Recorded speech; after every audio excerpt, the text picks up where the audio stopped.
നമസ്കാരം. തമിഴ്നാട് സ്വദേശിയായ യുവതിക്ക് നേരെ മൃഗശാലയിൽ ലൈംഗികാതിക്രമം നടത്തിയ കുറ്റത്തിൽ ഗ്രേഡ് SI പിടിയിൽ. തുമ്പ പോലീസ് സ്റ്റേഷനിലെ ഗ്രേഡ് SIയും നെയ്യാറ്റിൻകര സ്വദേശിയുമായ ഷിബുവാണ് അറസ്റ്റിലായത്. യുവതി ബഹളം വെച്ചതോടെ ബന്ധുക്കളും സന്ദർശകരും ചേർന്ന് ഷിബുവിനെ പിടികൂടി മ്യൂസിയം പോലീസിന് കൈമാറി. ഞായറാഴ്ചയായിരുന്നു കേസിന് ആസ്പദമായ സംഭവം നടക്കുന്നത്. ഉച്ചവരെ തുമ്പ സ്റ്റേഷനിൽ ഡ്യൂട്ടിയിലുണ്ടായിരുന്ന ഷിബു അനുവാദം വാങ്ങിയാണ് മൃഗശാലയിൽ എത്തുന്നത്.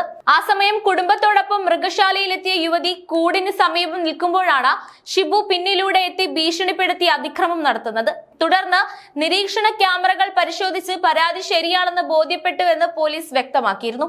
കേസ് രജിസ്റ്റർ ചെയ്തതിന് പിന്നാലെ ഗ്രേഡ് SI ഷിബുവിനെ സർവീസിൽ നിന്നും സസ്പെൻഡ് ചെയ്തു. ഓരോ ജീവിതവും ഓരോ കഥകളാണ്, വേറിട്ട കഥകളുടെ ഒരു കൂട്ടായ്മ. വേണമെങ്കിൽ നമുക്കതിനെ ഒരു നോവലെന്ന് പേരിടാം. അതുപോലൊരു നോവലല്ലേ നിങ്ങളുടെ ജീവിതവും? എന്താ, ശരിയല്ലേ?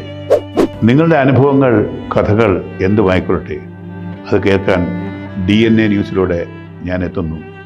കഥ പോലൊരു ജീവിതം, അതിനായി ഞാൻ നിങ്ങൾക്ക് വേണ്ടി കാത്തിരിക്കുന്നു. നമുക്ക് ഒന്നിച്ച് കാണാം, കുറേ കാര്യങ്ങൾ സംസാരിക്കാം, വേദനകൾ പങ്കിടാം. നിങ്ങളുടെ വിഷയങ്ങൾ, അനുഭവങ്ങൾ അത് ഞങ്ങളെ അറിയിക്കേണ്ട വിലാസം താഴെ കൊടുക്കുന്നു.